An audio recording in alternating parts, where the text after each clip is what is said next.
Hello guys, കൽക്കി 2898 AD.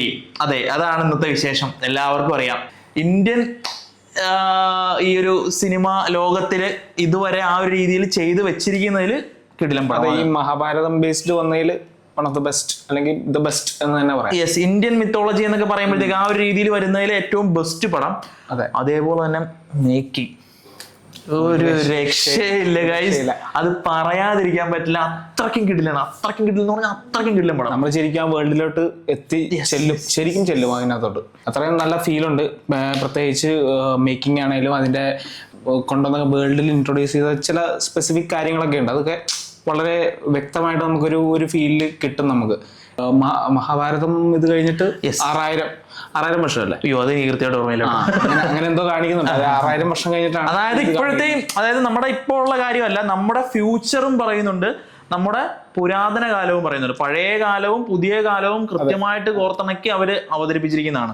Story, screenplay, direction Nag Ashwin. അടിപൊളി. Production Vyjayanthi Movies ആണ്. വൈജയന്തി മൂവീസ്. മ്യൂസിക് സന്തോഷ് നാരായൺ. കൊള്ളാം. സിനിമാറ്റോഗ്രഫിയുടെ കുറച്ച് പാടാട്ടോ പേര്. ഞാൻ എന്നിട്ട് ഇന്നലെ രാത്രി ഇരുന്ന് പഠിച്ചായിരുന്നു. ജോർജീസ് ടൊജിൽക്കോവിച്ച് എന്നാണ് നമ്മുടെ സിനിമാറ്റോഗ്രാഫർ. ഒരാൾ ഇവിടത്തുകാരനല്ല, വെളിയിൽ നിന്ന് ഇമ്പോർട്ട് ചെയ്തേക്കുന്ന. അതെ, നമുക്ക് എന്തായാലും അങ്ങനത്തെ ആളും കൂടെ വേണമല്ലോ. അയ്യോ, ആക്ച്വലി ഇതിനകത്തുണ്ടല്ലോ, ഇതിന്റെ ക്രൂ മൊത്തത്തില് വേൾഡ് വൈഡ് ഇങ്ങനെ നിരന്ന് കിടക്കാണ്. അതായത് ഒരു ഇൻഡസ്ട്രിയിൽ നിന്നോ അങ്ങനെ ഒന്നുമില്ല. ഓൾ ഇന്ത്യ പടം കാസ്റ്റിംഗിലേക്ക് വരുവാണെങ്കിൽ പാൻ ഇന്ത്യ ഫുൾ ഉണ്ട്. പക്ഷെ അതിന്റെ ബിഹൈൻഡ് ദ സീൻ ആണെങ്കിൽ ഓൾ വേൾഡ് പറയേണ്ടി വരും. അതെ, എല്ലായിടത്തും അവര് ദ ബെസ്റ്റ് പിക്ക് ചെയ്തിട്ടുണ്ട്. യെസ്. പിന്നെ വരുന്ന എഡിറ്റ് കോട്ടഗിരി വെങ്കടേശ്വര റാവു. നല്ല എക്സ്പീരിയൻസ്ഡ് ആയിട്ടുള്ള ഒരു എഡിറ്റർ ആണ്. അതെ.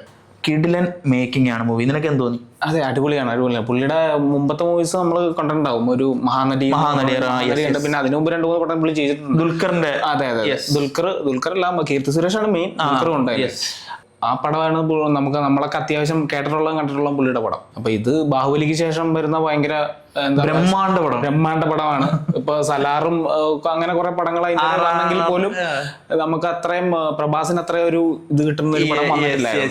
ഈ സിനിമയെ സ്നേഹിക്കുന്ന ഒരു 90 അല്ലെങ്കിൽ 100% ആൾക്കാരും വെയിറ്റ് ചെയ്തിരുന്ന ഒരു മൂവിയാണ്. എനിക്ക് അത് നിങ്ങളിലേക്ക് എനിക്ക് അറിയില്ല, നിങ്ങൾക്ക് എത്രത്തോളം മനസ്സിലാവുന്ന അറിയില്ല. മേക്കിങ്ങിന്റെ കാര്യത്തില് അങ്ങേര് നമ്മള് ഒന്നും ചെയ്യാൻ ഹാറ്റ്സ് ഓഫ് ചെയ്യേണ്ട കാര്യമാണ്. അംഗീകരിക്കണം. പുള്ളി അത്രയ്ക്ക് കിടിലനായിട്ട് വർക്ക് ചെയ്തിട്ടുണ്ട്. ഒരു മാർവലിനെയൊക്കെ ഇന്ത്യൻ കൈൻഡ് ഓഫ് മാർവൽ എന്ന് വേണമെങ്കിൽ പറയേണ്ടി വരും. അതെ, ഭയങ്കര റിച്ച് ആണ് പടം. നമുക്ക് ഒരു ഭാഗത്ത് നമുക്കത് നമ്മുടെ ഇന്ത്യൻ പടമാണെന്നല്ലേ. റിച്ച് ആവാതെ എങ്ങനെ റിച്ച് ആവാതിരിക്കും? 600 കോടി ഇന്ത്യയിലെ ഏറ്റവും കൂടുതൽ മുതൽ മുടക്കിയിരിക്കുന്ന പടമാണ്. ഈ 600 കോടി മുടക്കിയിട്ടുണ്ടെങ്കിൽ നാഗശ്വിൻ അതിനകത്ത് കൃത്യമായ കണക്കുണ്ടായിരിക്കും എന്ന് എനിക്ക് തോന്നുന്നു. കാര്യം എന്താ വെച്ചാൽ ഒരു രൂപ പോലും വേസ്റ്റ് ആക്കി എവിടെ നമുക്ക് പറയാൻ പറ്റില്ല. മുമ്പ് വന്ന ആദിപുരുഷ 600 കോടിയാണ് പറഞ്ഞിരുന്നത്. ഒരു 200 കോടിക്കൊക്കെ തീർക്കാവുന്ന പടമായിരുന്നു. പക്ഷെ ഇത് കാണുമ്പോൾ നമുക്കറിയാം 600 കോടിക്ക് ഇത് കുറവാണ്. പുള്ളിക്കൊരു ഔട്ട്പുട്ട്, പുള്ളിക്കൊരു 400 കോടിയോളം കൊടുത്തിരുന്നേ ഉണ്ടല്ലോ. പുള്ളി വേറെ സാധനം ഇറക്കിയാനെ. അത് ചിന്തിക്കാൻ പറ്റില്ല. കാസ്റ്റ് അതിഗംഭീരമായിരുന്നു പടത്തിന്റെ. എല്ലാവരും സൂപ്പർ സ്റ്റാർസ് ആണ്. അതാണ് അതിനകത്ത് മെയിൻ കാര്യം. ഇപ്പോൾ ഉള്ള ഒരു ഫേസിലെ നെഗറ്റീവ് ഷെയ്ഡ് ഉള്ളതും മെയിൻ സ്ട്രീം ആയിട്ടുള്ള ആൾക്കാരെല്ലാവരും എല്ലാ ലാംഗ്വേജുകളിലും ഉള്ളവരാണ്, സൂപ്പർ സ്റ്റാർ ആയിട്ട് നിൽക്കുന്നവരാണ്. അപ്പോ നമുക്ക് ഓരോരുത്തരായിട്ട് എടുത്തുവാണെങ്കിൽ ഫസ്റ്റ് പ്രഭാസ്, ഓഫ് കോഴ്സ് പ്രഭാസിലേക്ക് വരികയാണ്. പ്രഭാസ് നമ്മൾ കണ്ടിട്ടുണ്ട്. അങ്ങനെ ബാഹുബലി ആയിക്കോട്ടെ, നമുക്കൊരു രാജകീയ ഫീലുകളുള്ള ഒരു നടനാണ് പുള്ളി. പുള്ളിക്ക് അങ്ങനെ ഒരു ഹീറോയിക് സംഭവം പുള്ളിനെ നമുക്ക് മാറ്റി പ്ലേസ് ചെയ്യാൻ പോലും വേറൊരാളെ സജസ്റ്റ് ചെയ്യാനില്ല.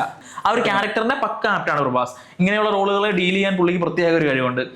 പുള്ളി അത് മാസമുണ്ട്. എന്നാൽ പുള്ളി പക്ഷെ ഇതിനകത്ത് കുറച്ച് കോമഡി ഒക്കെ കാണിച്ചിട്ടുണ്ടല്ലേ? കോമഡി ഉണ്ട്. പുള്ളി ഇച്ചിരിയും കൂടെ എന്താ പറയാ, ഈ down to earth hero.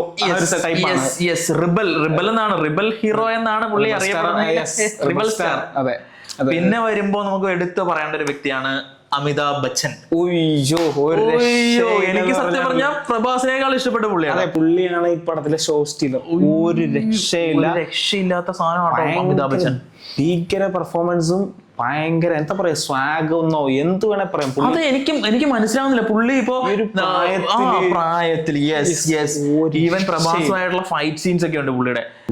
Amitabh Bachchan രക്ഷയില്ല. പ്രഭാസിന്റെ ഫുൾ ടൈം നല്ല ഒരു 80% പ്രഭാസിന്റെ റോളിനോടൊപ്പം പുള്ളിയുണ്ട്. അതെ, പിന്നെ സ്ക്രീൻ ടൈമും യെസ് കൂടുതലും. സത്യം പറഞ്ഞു കഴിഞ്ഞാൽ എനിക്ക് പ്രഭാസിന്റെ സീൻ കാണിക്കുന്നതിനേക്കാൾ കൂടുതൽ ഞാൻ ആഗ്രഹിച്ചതും ഞാൻ എന്താ പറയാ നോക്കിയിരുന്നതും പുള്ളിയുടെ ഒരു പെർഫോമൻസും പുള്ളിയുടെ ഒരു വേ എങ്ങനെ അതിനെ ഡീൽ ചെയ്യുന്നു എന്നുള്ള സാധനമൊക്കെയാണ്. പുള്ളിയുടെ ഒരു സ്ക്രീൻ പ്രസൻസ് ഭയങ്കരമായിട്ട് ഹെൽപ്പ് ചെയ്തിട്ടുണ്ട്. പുള്ളിനെ കാസ്റ്റ് ചെയ്തത് അടിപൊളിയാണ്, പുള്ളി ആ റോള് ചെയ്തിരിക്കുന്നതും കിടിലൻ. അതെ, വേറൊരാളെ നമുക്ക് ചിന്തിക്കാൻ പറ്റാത്ത രീതിയിൽ പിന്നെയുള്ള ആളാണ് നമ്മുടെ കമൽഹാസന് സ്ക്രീൻ സ്പേസ് കുറവാണ്.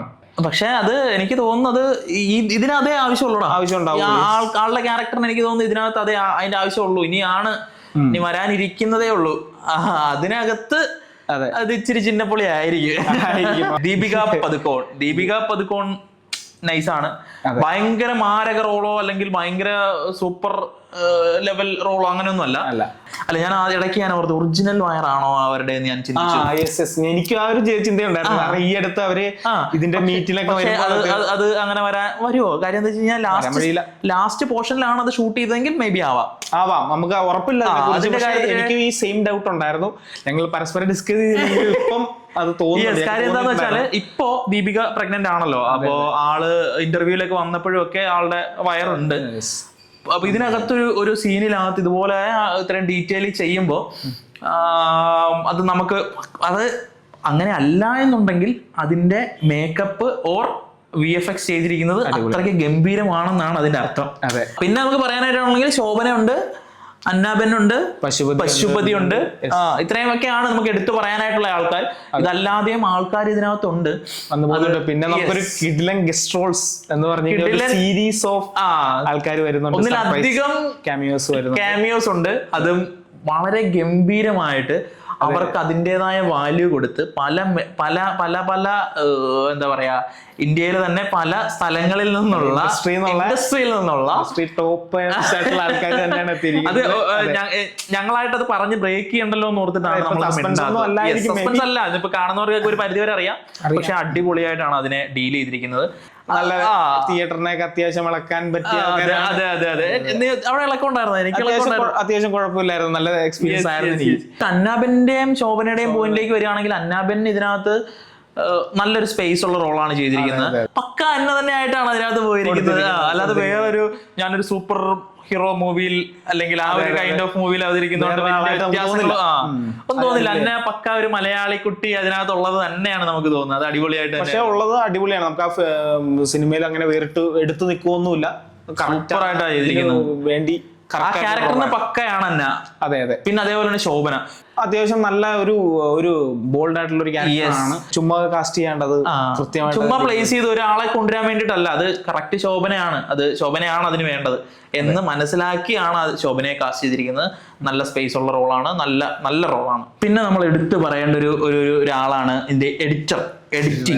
യെസ് അല്ലെ, കോട്ടഗിരി വെങ്കടേശ്വര റാവു. യെസ്, പുള്ളി നല്ല രീതിയിൽ കട്ട് ചെയ്തു. ഇപ്പൊ 3 മണിക്കൂർ ലെങ്ത് ഉണ്ടെങ്കിൽ പോലും അത് നമുക്ക് എവിടെ ആ 3 മണിക്കൂറിന്റെ ഫീൽ നമുക്ക് കിട്ടുന്നില്ല. ഇത് അതായത് തീരുവോ എന്നൊരു പേടിയുണ്ട് നമുക്ക്. അത് എങ്ങനെ തീരും എന്നുള്ളൊരു ഡൗട്ട് ഉണ്ടായിരുന്നു. അതും അടിപൊളിയാണ്. മൂവി ഉള്ളത് മൊത്തത്തിൽ 3 മണിക്കൂർ 1 മിനിറ്റ് ആണ് മൂവി ഉള്ളത്. പക്ഷെ നമുക്ക് അതിന്റെ എവിടെയും അതിന്റെ ഒരു ബുദ്ധിമുട്ട് നമുക്ക് ഫീൽ ചെയ്യുന്നില്ല. അത്രയും കിടിലനായിട്ട് അത് വർക്ക് ചെയ്തിട്ടുണ്ട്. എനിക്ക് വേറെ ഒന്നും പറയാനില്ല. എനിക്ക് ഭയങ്കരമായിട്ട് എനിക്ക് പടം ഇഷ്ടപ്പെട്ടു. ഇന്ത്യൻ ഒരു സിനിമയെ വേറൊരു ലെവലിലേക്ക് എത്തിക്കുന്ന നമുക്കൊരു പുതിയ വേൾഡ്, ഒരു പുതിയ ചുവടുവെപ്പാണ്. ഇതിനപ്പുറം ഇനി വരാനിരിക്കുന്നു, വരട്ടെ, പുതിയ ആൾക്കാർ ഇതിലും അടിപൊളിയായിട്ട് കൊണ്ടുവരട്ടെ എന്നൊക്കെ നമ്മൾ ആഗ്രഹിക്കുന്നു. കാരണം ഞങ്ങൾക്ക് ഈ എക്സ്പീരിയൻസ് കിട്ടിയത് ഞങ്ങൾ ഈ വർത്തമാനം പറയുന്നതൊക്കെ 3Dയിൽ കണ്ടിട്ട് അതിന്റെ ഒരു അവരാ മേക്ക് ചെയ്ത് വെച്ചിട്ടുണ്ട്. ആ ഒരു പൈസക്ക് അത് മേക്ക് ചെയ്ത് വെച്ചിട്ടുണ്ട്. നമുക്ക് 600 കോടിയും മൂവിക്ക് വേണ്ടി പക്ക ഇൻവെസ്റ്റ് ചെയ്തിട്ടുണ്ട്. സിനിമയ്ക്ക് വേണ്ടിയിട്ടാണ്, മനസ്സിലായല്ലേ? എനിക്ക് ഫീൽ ചെയ്ത കാര്യങ്ങൾ ഇതൊക്കെ എത്രത്തോളം ശരിയാണെന്നോ ഇതാണ് ശരിയെന്നോ നമുക്ക് ഒരിക്കലും പറയാൻ പറ്റില്ല. നമുക്ക് തോന്നിയ കാര്യങ്ങൾ നിങ്ങളോട് ഷെയർ ചെയ്യുന്നു എന്ന് മാത്രമേ ഉള്ളൂ. ഒരു മൂവി കണ്ടിറങ്ങി എനിക്ക് തോന്നിയ കാര്യങ്ങൾ ഞാൻ നിങ്ങളോട് ഷെയർ ചെയ്യുന്നു, ഇവന് തോന്നിയ കാര്യങ്ങൾ ഇവൻ പറയുന്നു. ഇതിനകത്ത് ഇതൊക്കെയാണ് ശരിയെന്ന് പറയുന്നില്ല. അപ്പൊ എൻ്റെ ഒരു തോന്നലാണ് ഇവരൊക്കെ മൂവിക്ക് വേണ്ടി അവര് പണത്തേക്കാൾ കൂടുതൽ മൂവിക്ക് വാല്യൂ കൊടുത്ത് വർക്ക് ചെയ്തൊരു മൂവി ആണ് ഇതെന്ന് എനിക്ക് ഫീൽ ചെയ്യുന്നുണ്ട്. സത്യം പറഞ്ഞു കഴിഞ്ഞാൽ ഈ മൂവിക്ക് വേണ്ടി ഇത് അങ്ങനെ വർക്ക് ചെയ്തു പോകുമോ? അത്രയ്ക്ക് കിടിലനാണ്. അതാണ് ഇറങ്ങുമ്പോൾ നമുക്കൊരു സാറ്റിസ്ഫാക്ഷൻ കിട്ടും. Yes, അത് yes, yes. കൊള്ളാം, അല്ലാണ്ട് കുറെ വെടിയും പുകയും മാത്രമല്ല, കൊള്ളാം. പക്കാ തന്റെ തെലുങ്ക് ക്ലീഷ്യ മൂവീസ് ഒന്നും അല്ല. അല്ല, നമുക്ക് തുടക്കത്തില് കുറച്ചു നേരം അങ്ങനെ തോന്നിയായിരുന്നു, ഈ പറഞ്ഞതുപോലെ തന്നെ. തുടക്കത്തിൽ കുറച്ച് പ്രഭാസിന്റെ ഇൻട്രൊഡക്ഷനും കാര്യങ്ങളും ഒക്കെ വെച്ച് നമുക്ക് മുമ്പ് കണ്ട പല തെലുങ്ക് പടങ്ങളും തന്നെ തുടങ്ങി. കാരണം കുറച്ച് കോമഡിയും പരിപാടിയൊക്കെ ആയിട്ട് തുടങ്ങി, ആ ഒരു രീതിയിലായിരുന്നു. പക്ഷെ പടം മൂവ് ആവും തോറും അതിന്റെ പേസും മാറി, അതിന്റെ മേക്കിങ്ങും മാറി, ഭയങ്കര ഗ്രാൻഡ് ആയി കളഞ്ഞു. അതേപോലെ വേറൊരു കാര്യമുണ്ട്, നമ്മുടെ ബുജി ഇല്ലേ, ബുജി കാർ ഇപ്പൊ ഇറങ്ങിയ ബുജിക്ക് വേണ്ടി സൗണ്ട് കൊടുത്തിരിക്കുന്ന കീർത്തി സുരേഷ് ആട്ടോ. ഓ, അതറിയില്ല. അത് നിനക്ക് മനസ്സിലായില്ലേ? ഞാൻ ഇന്നലെ ഞാൻ കാസ്റ്റ് ചെക്ക് ചെയ്തപ്പോ തന്നെ അത് കണ്ടിരുന്നു. പക്ഷെ കേട്ട് കഴിഞ്ഞപ്പോഴത്തേക്കും കറക്റ്റ് ആണ്, കീർത്തി സുരേഷ് ആണ് സൗണ്ട് കൊടുത്ത്. ഒരു ഇതുമില്ല.